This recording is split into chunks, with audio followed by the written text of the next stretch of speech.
লাশ হচ্ছে আমাদের বাগনি জামাই হয়, বাড়ি হচ্ছে নওগাঁয়। পরিবাররা এখন কি সিদ্ধান্ত নেবে? লাশ আসছে সৌদিতে, এখন নিয়ে যাবে পরিবাররা, অ্যাম্বুলেন্সে নিয়ে আসছে। এখন সরকার যে ভালো হয় সেভাবে করে। আর এই যে ওনার একটা বাচ্চা আছে, দেখেন 8 মাস বয়স, তার ফ্যামিলিতে আর হাল ধরার মতো কেউ নাই। মর্মান্তিক অবস্থা, অনেক ঋণ পাতি ছেলে। এবার কি বলবো স্যার, বলার তো কোনো জায়গা না স্যার। এটা ছেলে, বড় ছেলে। ছেলে আমার আর একটা আছে, ম্যাট্রিক পাস, ও শোচনীয়।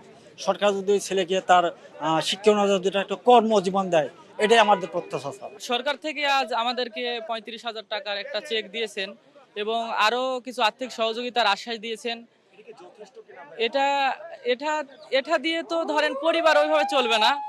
এখন প্রত্যেকটা পরিবারের একজন কর্মক্ষম ব্যক্তি থাকেন, সেই ব্যক্তি যদি সেখানে না থাকেন, সেই পরিবারটা চলা খুব অসহায় হয়ে পড়ে। প্রবাসী কল্যাণ মন্ত্রণালয় থেকে সর্বোচ্চ প্রচেষ্টা থাকতে হবে যে তারা রেমিটেন্স যোদ্ধা, তাদের জন্য দেশটা একটু স্বাবলম্বীভাবে টিকে আসতেছে। এজন্য প্রবাসী মৃত ব্যক্তিদের পাশে সর্বোচ্চ চেষ্টা দিয়ে সহযোগিতা করলে তাদের পরিবার একটু সহযোগিতা পাবে, অসহায়ের হাত থেকে একটু রক্ষা পাবে। কিন্তু এই ফ্যামিলিটা একদম অসহায় হয়ে গেছে, এদের দেখার মতো কেউ নেই। এদের ফ্যামিলিতে কোনো পুরুষ বলতে কিছু নাই।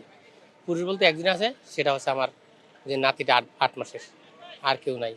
আসলে এটা অনেক কষ্ট, মানে নিজের মানানো যায় না। ঠিক আছে, তা সরকারের কাছে একটাই আবেদন, সেটা হচ্ছে যে যে প্রবাসী মারা যাক না কেন, তাদের সরকার নিজ খরচে নিয়ে আসার উদ্যোগ নেয়। আর প্রত্যেকটা আপনার রেমিডিস যোদ্ধার পরিবারকে যেন তারা সহযোগিতা দেয়। তাদের ছোট বাচ্চা আছে, তাদের যেন লেখাপড়ার অন্তত দায়িত্ব সরকার একটু নেয়, না হয়তো এই ফ্যামিলিগুলো একদম ধ্বংস হয়ে যাবে। তারা হয়তো দেশের জন্য কিছু করতে চেয়েছিল, হয়তো কিছু করছে, হয়তো চেষ্টা করতে পারেনি, আল্লাহ হয়তো লেখা নাই। তাই এই জন্য বলবো যে সরকার যেন তাদের প্রতি একটু সদয় হয়।